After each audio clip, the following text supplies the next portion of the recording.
आपने जागते रहना है।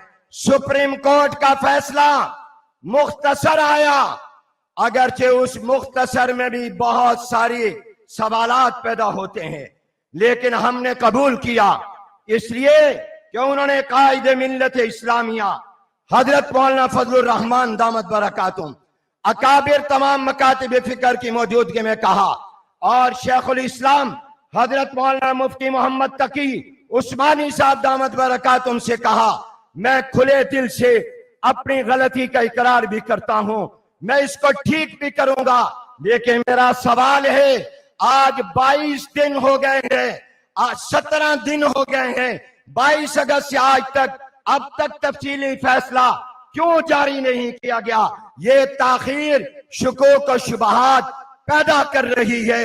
और मैं सुप्रीम कोर्ट के चीफ जस्टिस साहब से कहता हूं, आपके दाएं बाएं वो लोग हैं जो कादियानियों के सहूलतकार हैं, आप उनको पहचाने, उन मारे आस्तीन को अलग करें।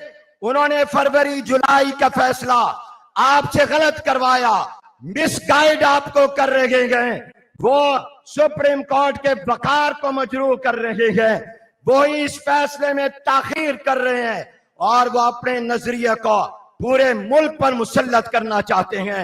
हम आज ऐलान करते हैं, हम चौकीदार थे, चौकीदार हैं, चौकीदार रहेंगे।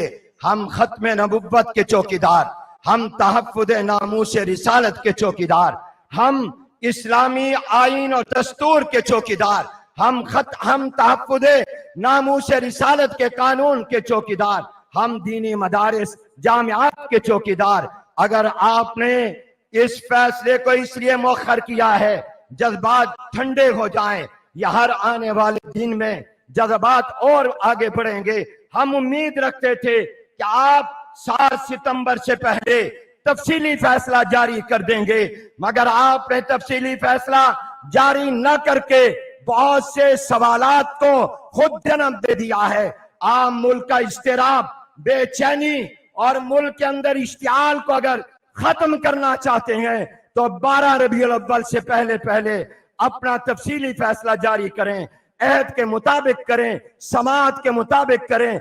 अगर उसमें कोई झोल हुआ तो फिर इंशाअल्लाह याद रखें, सबसे ज्यादा ताकतवर इश्क मुस्तफा है और सबसे बहादुर आशिकान मुस्तफा है।